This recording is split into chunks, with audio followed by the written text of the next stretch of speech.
What's up, everybody? I'm back again with another review of the Child's Play franchise series, and this is Child's Play 3. Right here, folks. And it came out 1 year after Child's Play 2. Directed by Jack Bender, starring Justin Wallen, Perry Reeves, Jeremy Silvers, and the star of the show, Brad Dourif as Chucky, the voice of Chucky, although he's not in the box, whatever. Okay, and before I get into this thing, shout out to my man RKMB. So here we go. Let's get into this thing. Child's Play 3. The opening sequence starts where the old good guy factory that's all messed up and everything. And we see Chucky, or at least what's left of him, get picked up by a claw machine, blood oozing out of his busted up body. That's dripping into the liquid plastic. And during the opening credits, the blood is mixed with the liquid plastic. It forms a new body. It's forming into a new body, and then we get the opening, and also the next scene where where the company is trying to reopen the good guy factory and putting the good guys back on the market. Okay, next scene, the CEO's all by himself in this big ass building. Chucky comes back to life, then kills his ass. Okay, and let me get right to the point. Before I get to the deaths and everything else. Let me get into the plot. Chucky's back again, voiced by Brad Dourif, and he's still going after Andy, which he mails himself off to a military school. But this time when this new kid, Tyler, played by Andy Barclay, this time is played by Justin Wallen.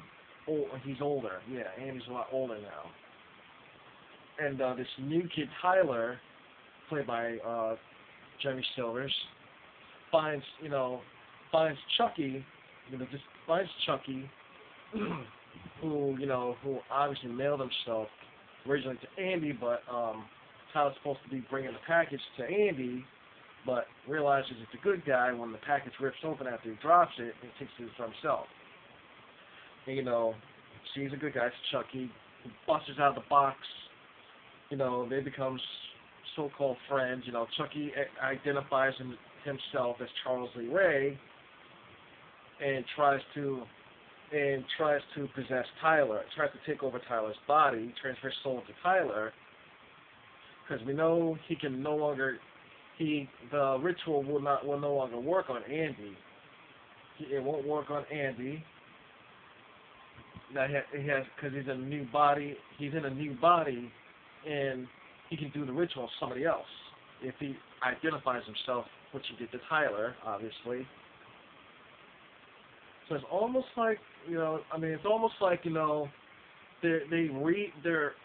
redid, the first two films, making this one. It's like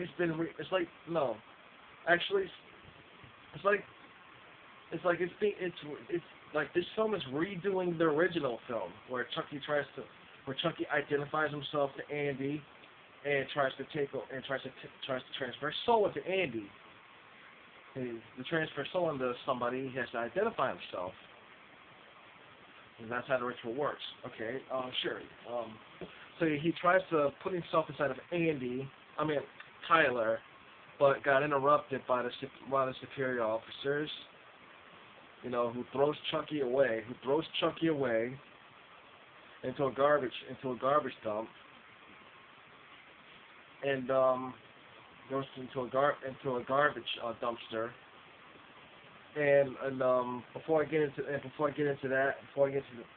the other stuff, and I want to introduce you to one of the other superiors who happens to be a real asshole, happens to be a real douchebag. He's a douchebag and a bully by the, you know, who Andy becomes verbally abused and picked on by, you know, who happens to be Lieutenant Colonel Shelton. Yeah, played by Travis Fine, but I don't give a shit. I don't give a shit about him anyway. I could care less about who he's played by. But, you know, yeah, so this Shelton guy's a real asshole, douchebag. He's in charge of the other kids along with Major Ellis. And so I'll get to him in a minute. And so Chucky gets thrown in the dumpster, and, you know, he's screaming out for the garbage guy to help him, and he kills the garbage guy. He kills the trash guy. Yeah. And so basically the plot is he tracks down Andy in a military school, but wants to put transfer his soul into Tyler and not Andy, because I believe Tyler is more vulnerable and helpless. Chucky used to find somebody who's more vulnerable and helpless. So, yeah, because Andy is a lot bigger and stronger. Yeah, he's a lot bigger and stronger, and he can fight back. Yes, he can. Andy can fight back this time. So, Chucky could have killed Andy if he wanted to. He could kill Andy if he wanted to, but I guess he doesn't. He relentlessly goes after Tyler. You know, it's funny, you know, when Chucky's trying to play the nice guy role, trying to play Mr. Nice Guy with Tyler, gets pissed off because he's like, damn, this guy's a lot, damn, it's like, this kid's even worse than Andy. Yeah, so pretty much Chucky always has his work cut out for him. Yeah, because Tyler's just a kid. He's no older than 10 years old. So Tyler's just being a kid that he is. You know, playing hide and seek with Chucky, you know, things like that. And, you know, Andy keeps looking for Tyler to keep Chucky away from him, but ends up getting stopped by, you know, like I said, getting stopped by the douchebag, you know, Shelton.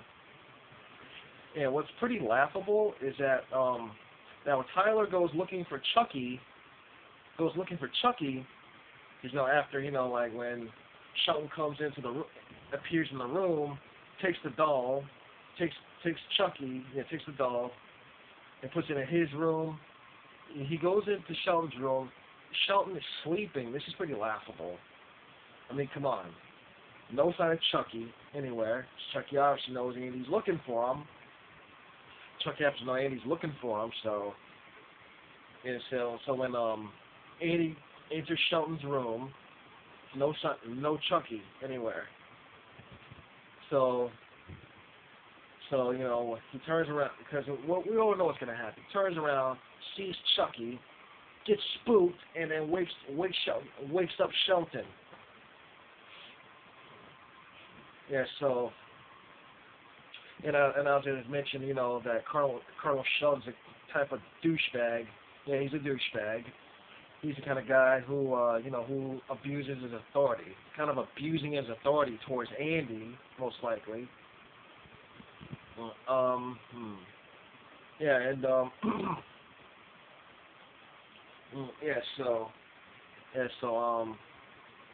so what I think of, what I think of the acting of Justin Wallen, pretty decent.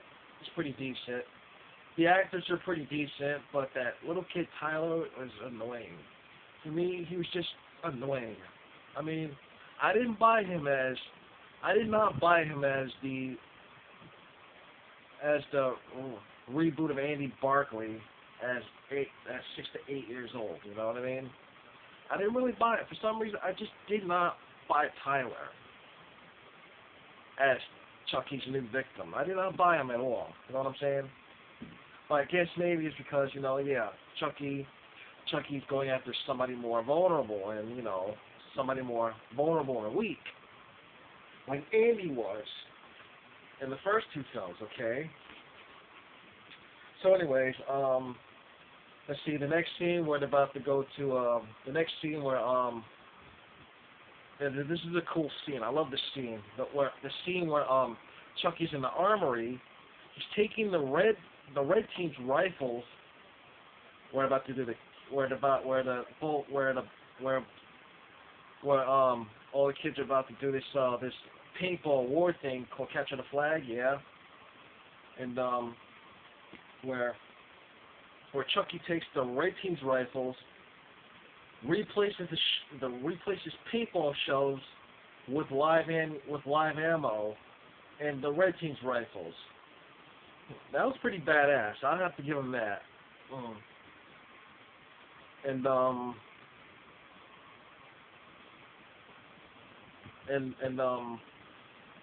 yeah, so they'll have to play these war games. These war games, you know, it's fucking crazy, you know. No, they have no protection. They're not wearing any protection, no nothing. And the paintballs hurt like hell. So the kids are not wearing any protection. And Tyler's obviously the youngest out of the rest of the kids. Like, wow, that's crazy. And I'm just skipping scenes, you know what I mean? I'll get to everything else in a minute. So just bear with me. Okay? And there's a scene where where finally Shelton and the rest of the team sees Chucky all alive, moving, not in doll form anymore, talking, where Chucky says, "Hi, soldier," and gives him a finger. And Shelton looks like, fuck me. And then, then the red team comes, opens fire, one bullet hits Shelton, killing his ass. Well, he was a douchebag anyway, so I don't care for Shelton. He was an asshole anyways. So the coolest scene out of that, and the coolest part in that scene was Whitehurst. You know, the nerdy kid who we see earlier in the scene where Andy walks into his new room. That nerdy kid who gets picked on that we've seen earlier in a few other scenes with Andy. He dives onto the grenade that Chucky throws. He dives onto the grenade. He grows a set of balls, dives onto the grenade, and gets killed. And the grenade explodes. He saves everybody else by diving onto the grenade, sacrificing himself. That's pretty cool. That was pretty cool and brave. Okay, so Tyler escapes to this amusement park. Chucky goes after him, gets kidnapped again somehow. Chucky kidnaps Tyler again somehow. They go into this cool looking ride, the last part of the movie. They saved the best for last, obviously. So Tyler's with Chucky in this cool roller coaster ride thing called Devil's Lair or something.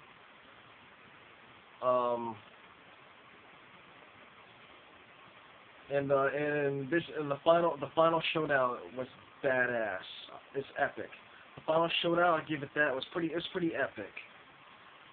Where this time Chucky's finally doing the ritual on top of the mountain thing, the skulls, mountain with the skulls and everything. After he gets his face sliced off by this Sith, by the Grim Reaper's, weapon thing, which is supposed to be part of the show, which is supposed to be part of the act. Yeah, so slices off half of Chucky's face. He still keeps coming, but he's doing the ritual, trying to transfer his soul into Tyler. Andy catches up to Chucky and Tyler eventually. Then Andy blows off Chucky's arm, blows off one of his arms, And Chucky's like, oh fuck this, I'm still gonna keep going. Chucky keeps going, which I was kind of expecting him to keep going because he keeps getting interrupted. He says, oh fuck this, I'm gonna keep going. So he wants to get out of the doll. He wants to get out of the doll body so badly. And then they finally have a final confrontation. So Chucky and Andy have a final confrontation on top of the Skull Mountain thing. Then Tyler's dangling onto dear life. He's dangling onto dear life.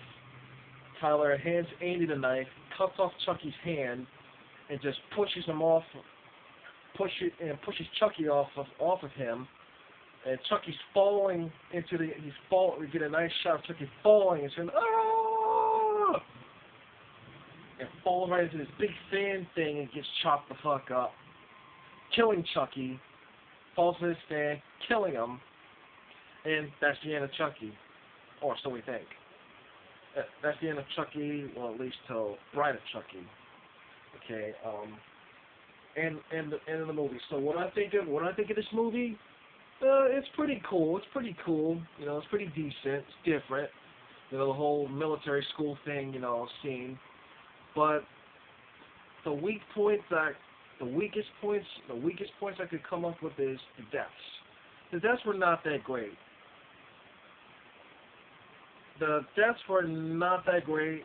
They've been seen many times. But actually, the only decent kill I could think of is when Chucky kills the CEO guy, whacks him with the golf club, throws darts at him. Which was kind of ridiculous when he throws a dart at his back and the guy falls. He fucking collapses.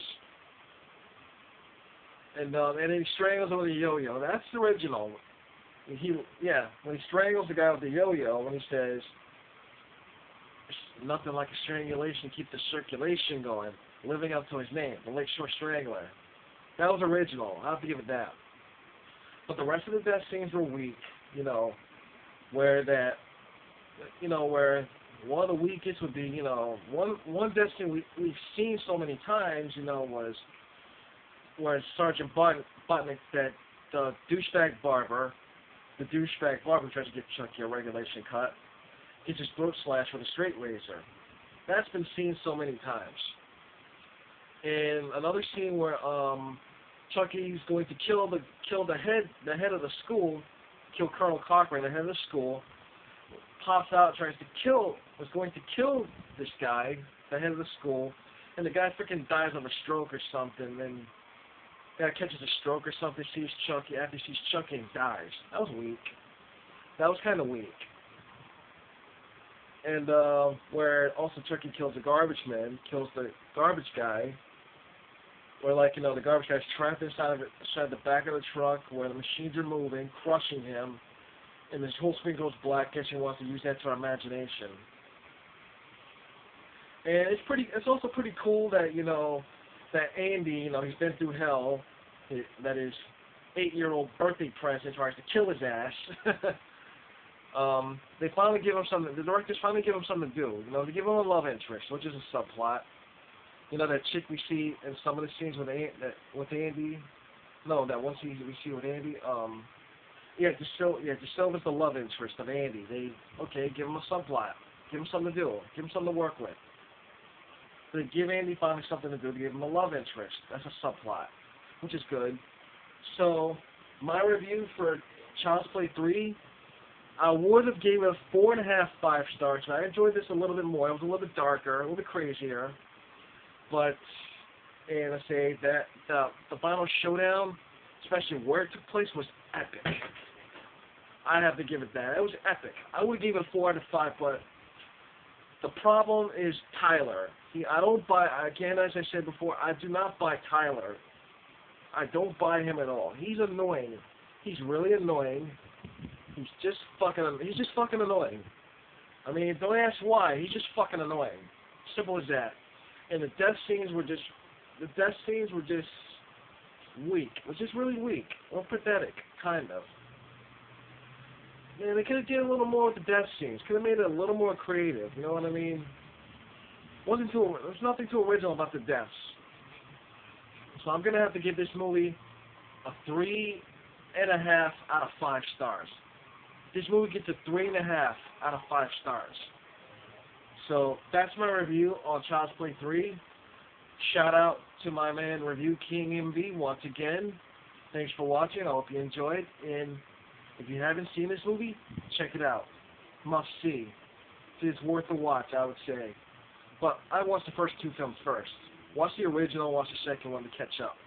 You know what I mean? Yeah, so thanks for watching. As always, like, subscribe, leave your comments below and what you think. And until next time.